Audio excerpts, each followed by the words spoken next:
अस्सलाम वालेकुम नाजरीन, मैं हूं आपकी होस्ट समरा नाज और आप देख रहे हैं HI TV। नाजरीन, आज की वीडियो में हम बात करेंगे फौजी अदालतों में सिविलियंस के ट्रायल पर सुप्रीम कोर्ट के बेहतरीन फैसले के बारे में। आज की वीडियो आपकी जानिब अब्दुल बासित अलवी के ब्लॉग से पेश की जा रही है। पाकिस्तान के सिविल अदालती निज़ाम में मुकदमात का बैकलॉग एक संगीन तशवीश बन गया है, जिसमें 2022 से 2023 तक ज़ेर इल्तवा मुकदमात में 121% इजाफा हुआ है। 2020 और 2023 के दरमियान 6,550 अफराद पर दहशतगर्दी से मुतालिक जराइम का इल्जाम आयद किया गया था, लेकिन सिर्फ 11% 774 को सजाएं सुनाई गयी, जिनमें से सिर्फ 1.5% यानी कि 104 को बरकरार रखा गया। इंसदादे दहशतगर्दी एक्ट को अदालतों में बोझ कम करने के लिए बनाया गया था, ताकि हर इंसदादे दहशतगर्दी अदालत को एक वक्त में एक केस संभालने का मौका दिया जा सके। ताहम 1999 में की गई तरमीम के नतीजे में काम का बोझ ज्यादा हो गया। फिलहाल पाकिस्तान में 91 इंसदादे दहशतगर्दी की अदालतें हैं और पंजाब में 23, खैबर पख्तूनख्वा में 13, सिंध में 32, बलूचिस्तान में 9,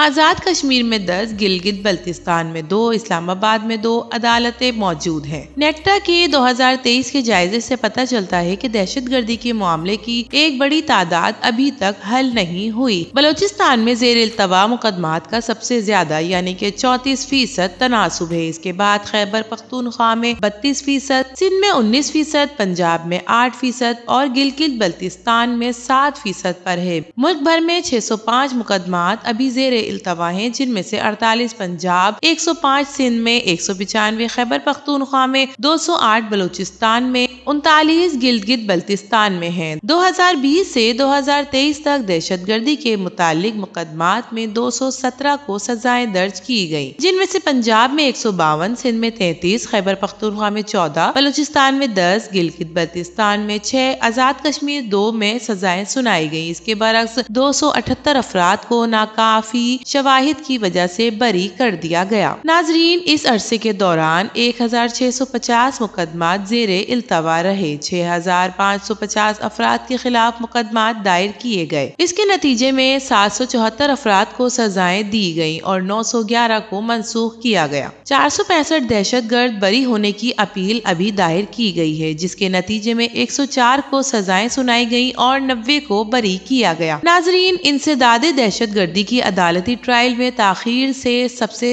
ज्यादा दहशतगर्दों को फायदा होता है, क्योंकि इनके मुकदमात अभी तक हल नहीं हो रहे। सजाए मौत जैसी सख्त सजाओं के लिए मजबूत सबूत जरूरी है, लेकिन सबूत नाकाफी होने की वजह से बहुत से मुकदमात को खारिज कर दिया जाता है। ये सूरत हाल नेशनल एक्ट प्लान के तहत फौजी अदालतों की जरूरत को उजागर करती है, क्योंकि मौजूदा अदालती निजाम दहशतगर्दों के खिलाफ मौसर तरीके से मुकदमात चलाने की जद्दोजहद कर रहा है। अगर अदलिया मजबूत और मौसर होती तो माजी की गिरफ्तारियों पर इंसाफ होता नजर आता, लेकिन इसके बजाय अवाम अक्सर दहशतगर्दों और टारगेट किलर्स की रिहाई के बारे में शिकायत करते नजर आते हैं। पाकिस्तानी निजाम इंसाफ की एक अहम कमजोरी तवील कानूनी कार्रवाई है, जो बरसों या दहाइयों तक चलती रहती है, जिससे बैकलॉग पैदा हो जाता है। बर वक्त इंसाफ में रुकावट की सबसे बड़ी वजह बैकलॉग बनता है। इससे न सिर्फ मुलविस अफराद मुतासिर होते हैं, बल्कि कानूनी निजाम पर आवाम का एतमाद भी कमजोर हो जाता है। रिश्वत सतानी के नाजायज असर रसूख की इतलात तासुब के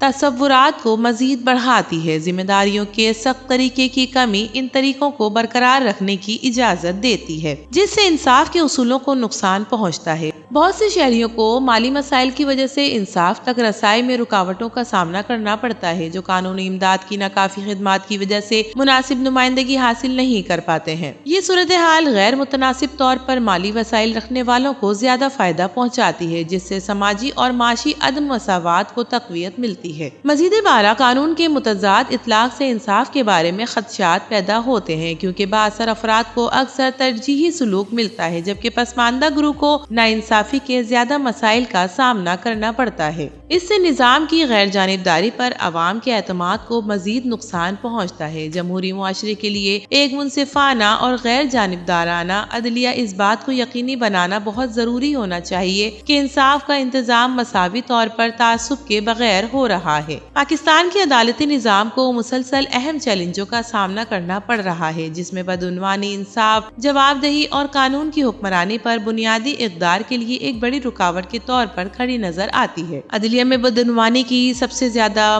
نظر آنے والی شکلوں میں ایک رشوت ستانی ہے، جس میں ججوں کے مقدمات کے نتیجے کو متاثر کرنے کے لیے رشوت قبول کرنے کی اطلاعات شامل ہیں۔ اس سے عدالتی عمل کی سالمیت ختم ہو جاتی ہے، جس سے مالی وسائل یا سیاسی اثر و رسوخ رکھنے والے افراد عدالتی فیصلوں کو غلط طریقے سے متاثر کر سکتے ہیں۔ اس کے نتیجے میں نظام کی انصاف پسندی پر عوام کا اعتماد مزید کمزور ہو جاتا ہے۔ عدلیہ کے اندر بدعنوانی قانون کے ہموار اطلاق میں بھی واضح نظر آتی ہے۔ طاقتور شخصیات یا سیاسی روابط رکھنے والوں کے معاملات میں کچھ اکثر خاص سلوک رکھا جاتا ہے، جبکہ دوسروں کو تاخیر کا سامنا کرنا پڑتا ہے۔ اس کے نتیجے میں غیر منصفانہ نتائج سامنے آ سکتے ہیں۔ یہ غیر مساوی نفاذ نہ صرف قانون کے سامنے مساوات کے اصول کو کمزور کرتا ہے، بلکہ سزا سے استثناء کی ثقافت کو بھی پروان چڑھاتا ہے۔ مزید برآں حکمت عملی اور طریقہ کار کی خلاف ورزیوں کے ذریعے قانونی کارروائیوں میں جان بوجھ کر تاخیر عدالتی نظام کے اندر بدعنوانی کی ایک اور شکل کی نمائندگی کرتی ہے۔ قانونی خامیوں کا فائدہ اٹھاتے ہوئے کچھ افراد مقدمات کو غیر ضروری طور پر تول دیتے ہیں اور بروقت انصاف میں رکاوٹ ڈالتے ہیں۔ ناظرین، عدلیہ میں سیاسی مداخلت بھی پاکستان میں ایک اہم تشویش بنی ہوئی ہے۔ سیاستدان ججوں پر دباؤ ڈالتے ہیں اور عدالتی نظام کو متاثر کرتے ہیں اور ممکنہ طور پر عدالتی آزادی سے سمجھوتا کرتے ہیں۔ سیاسی رد عمل کا خوف یا سرپرستی کا لالچ عدالتی فیصلوں کو متاثر کر سکتا ہے اور ایک ایسے ماحول کو فروغ دے سکتا ہے جہاں انصاف بیرونی اثر و رسوخ سے متاثر ہو۔ ٹرانسپیرنسی انٹرنیشنل پاکستان کے کرپشن پروسپریشن سروے 2023 کے مطابق عدلیہ ملک کے 3 سے زیادہ بدعنوان اداروں میں شامل ہے۔ وسیع پیمانے پر بدعنوانی خاص طور پر نچلے عدلیہ کے پولیس کے نظام کے اندر موجود ہے۔ یہ کسی بھی فعال معاشرے کے اہم ستون ہوتے ہیں، کمیونٹی کی فلاح و بہبود کے لیے شدید خطرہ پیش کرتی ہیں۔ بدقسمتی سے پاکستان کے شہری عدالتی نظام نے بروقت اور شفاف انصاف فراہم کرنے کے لیے جدوجہد کی ہے۔ ایک بڑا مسئلہ قانونی مقدمات کی طوالت ہے اور کئی مقدمات سالہ سال اور نسل در نسل چلتے رہتے ہیں۔ عدالتوں پر کیس کا لوڈ کا بوجھ بہت زیادہ ہے۔ اعلیٰ اور نچلی عدلیہ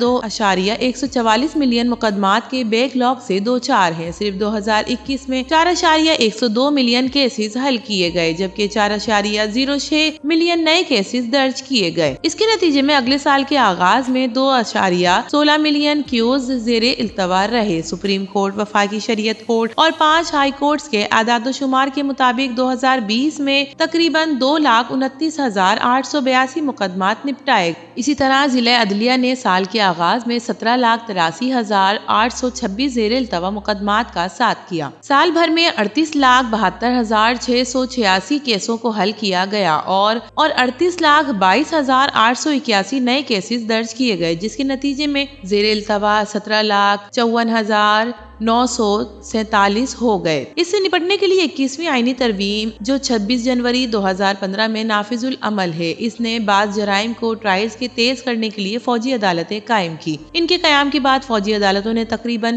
717 مقدمات نپٹائے، جس میں 546 کو کامیابی کے ساتھ حل کیا گیا۔ قابل ذکر بات یہ ہے کہ فوجی عدالتوں نے 310 دہشت گردوں کو سزائے موت اور 234 کو دیگر سخت سزائیں سنائی، جس سے فوری انصاف کی فراہمی میں ان کے اہم کردار کی نشاندہی ہوتی ہے۔ یہ عدالتی ریاست مخالف عناصر اور قومی سلامتی کو لاحق خطرات سے نپٹنے میں مہارت رکھتی ہے۔ ناظرین، 9 مئی کو ہونے والے حملوں کے جواب میں جب دہشت گردوں اور شرپسند عناصر نے شہری اور فوجی تنصیبات کو نشانہ بنایا، حکومت نے ملٹری ایکٹ نافذ کیا۔ اہم بات یہ ہے کہ فوجی عدالتوں کے ذریعے کیے گئے فیصلوں کے خلاف اعلیٰ شہری عدالتوں میں اپیل کی جا سکتی ہے، جس سے انسانی حقوق کی ممکنہ خلاف ورزیوں کے بارے میں خدشات دور ہوتے ہیں۔ تاہم پی ٹی آئی کی قیادت نے 9 مئی اور پھر 24 سے 26 کے دوران کئی گھناؤنی کارروائیاں کی جو کہ دہشت گردی سے کم نہیں۔ اس کے باوجود فوجی عدالتوں سے بچنے کے لیے ہر قسم کی کوششیں کی۔ عمران خان اور ان کی پارٹی نے ناکام اور پرتشدد مظاہروں اور پاکستان مخالف فوجی پروپیگنڈوں کے ذریعے حکومت پر دباؤ ڈالنے کی پوری کوشش کی۔ عمران خان اور ان کی پارٹی نے ملک میں امن و امان کے استحکام کو کمزور کیا۔